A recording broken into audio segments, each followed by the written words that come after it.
Praise the Lord, everyone. I hope you're doing well in Jesus' name. Today, January 16th, the voice of the nature of God. Isaiah 6, verse 8, we read, I heard the voice of the Lord saying, Whom shall I send? And who will go for us? When we talk about the call of God, we often forget the most important thing, namely the nature of Him who calls.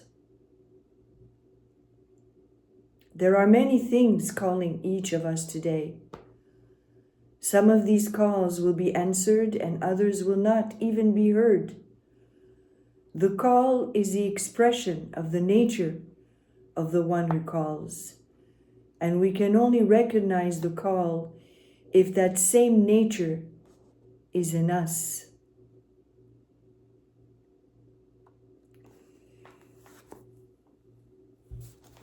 My sheep know my voice, and they will follow me.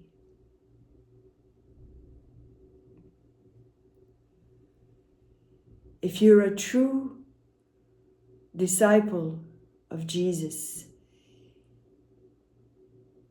you will know when He calls you to something or calls you away from something or someone. We hear many calls in the world, from the world, but must we answer them all? Even if they come from loved ones? We have to have discernment. We have to know whether it is a call from God or the world to pull us away from the true call of God. We need discernment for that. The call of God is the expression of God's nature, not ours. God providentially weaves the threads of His call through our lives, and only we can distinguish them. It is the threading of God's voice directly to us over a certain concern, and it is useless to seek another person's opinion for it. This is amazing, you know? Because this morning, just this morning, a few minutes ago, I was going to consult the elders at CFC. This is the ministry that Brother Zach created in Bangalore, India. I was going to consult them about an issue, a personal issue I have. And as I had started to type, all of a sudden my hand stopped and I felt like, no, don't ask them for their advice. I'm here. Come to me.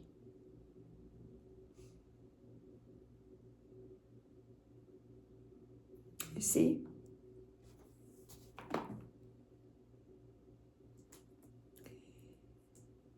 It is useless to seek another person's opinion. Useless. When He is always available and He is the best one that can guide us, why would I go anywhere else? Even if they're elders, even if they're more spiritual than I am. They're still people, they're still human. They might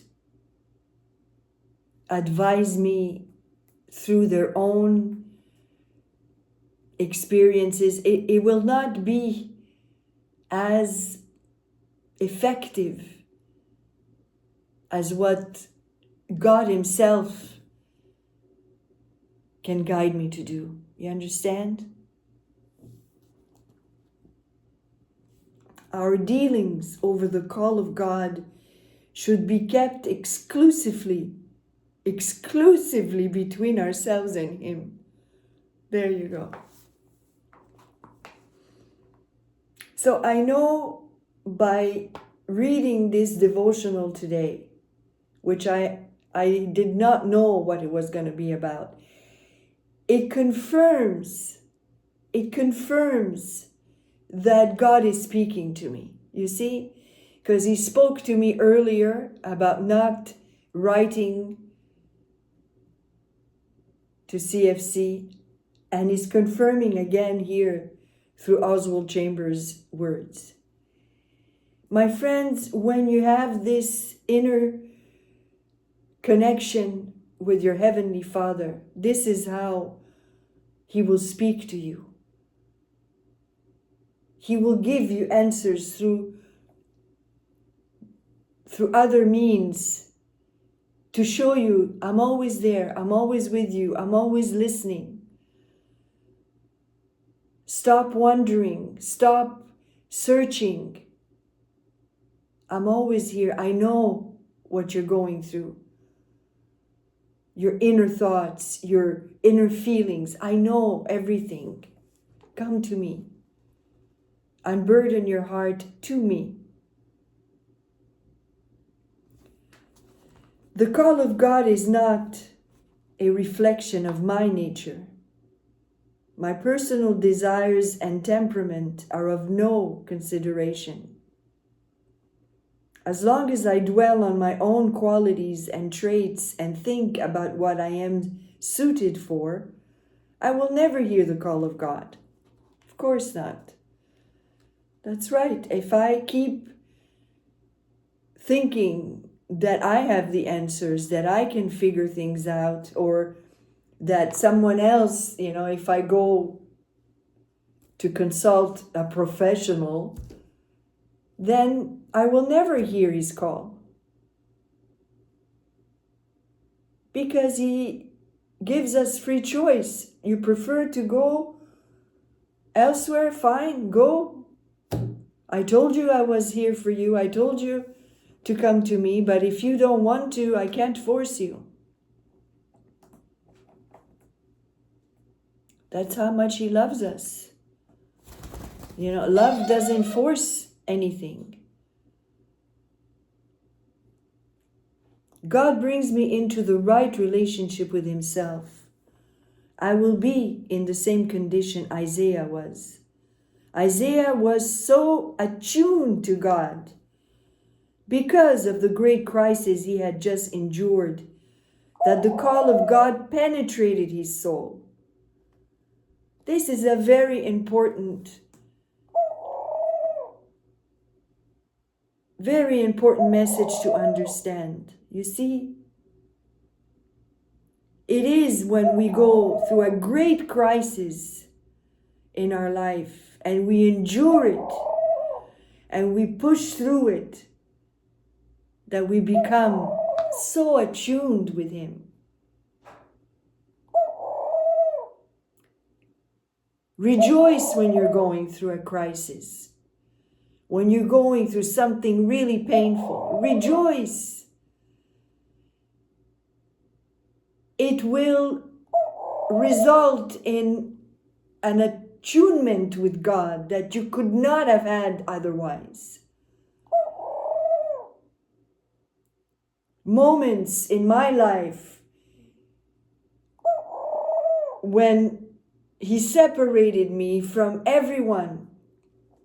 Yes, I could have, out of my own fears or insecurities, I could have kept relying on my family for help. But I didn't want to do that. I did not want to be dependent of them. especially also that they're not born again. I knew in my spirit it would stifle my spiritual growth if I kept remaining in their circle. I had to break free, and that's why God caused these crises in my life, to pull me away from that dependence, from that attachment.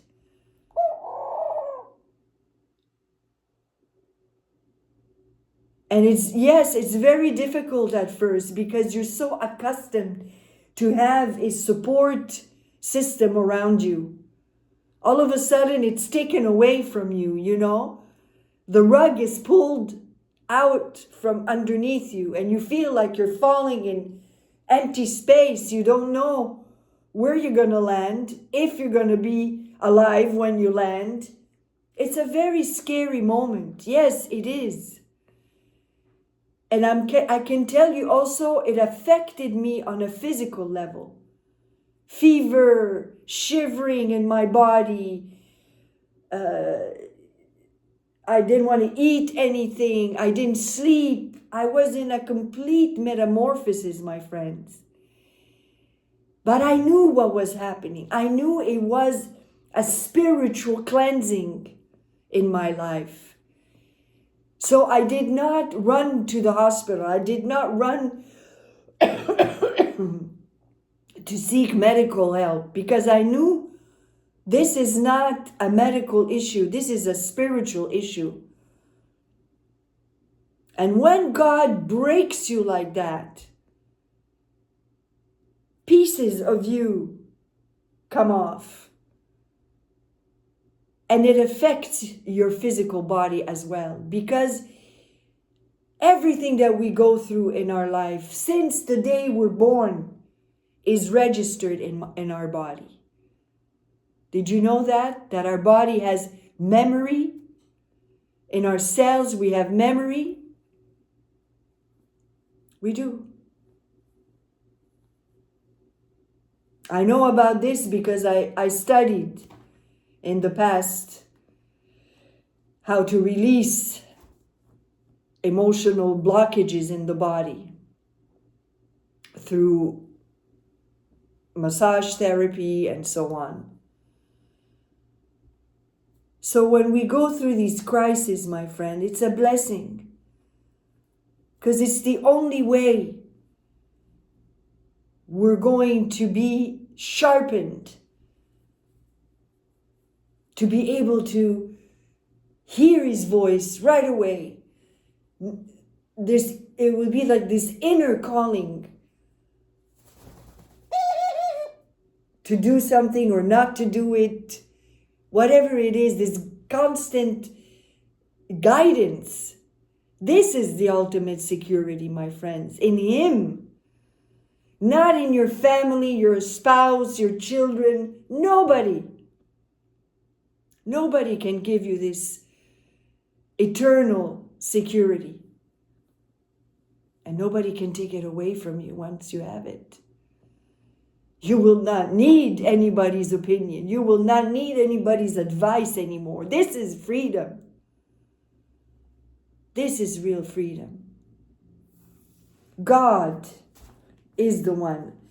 The majority of us cannot hear anything but ourselves. And we cannot hear anything God says. But to be brought to the place where we can hear the call of God is to be profoundly changed. So, seek, my friends, to be attuned to God.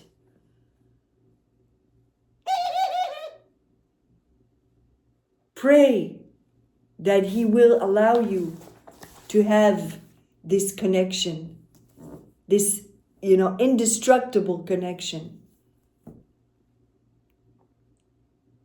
My friends, the world as we have known it is coming to an end. The company you work for is coming to an end. Everything around us is coming to an end soon. Where are your priorities? Are you ready? Are you ready for the second coming? I'll leave you with that, and we'll talk about it on another message. But for now, I pray for each and every one of you that your ears may be sharpened, your inner ears, the ears of your heart, and that you become grateful for everything and anything God is putting you through. Everybody left you? Praise the Lord. You lost your job? Praise the Lord. Praise the Lord for all things. He has a plan. He's doing it for your own good, whether you see it right away or not. Trust.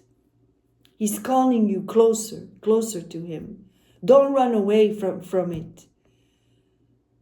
Don't run away. Don't seek to resolve it on your own. Endure. It's your time in the desert. Dry in the desert. No food, no water, no nothing. This metaphorically speaking. When we go through these dry seasons in our life where nothing seems to work, nothing seems to be opening up. Yes, it's necessary for what's to come. But if you don't go through that desert with grace, like the Israelites who complained every time,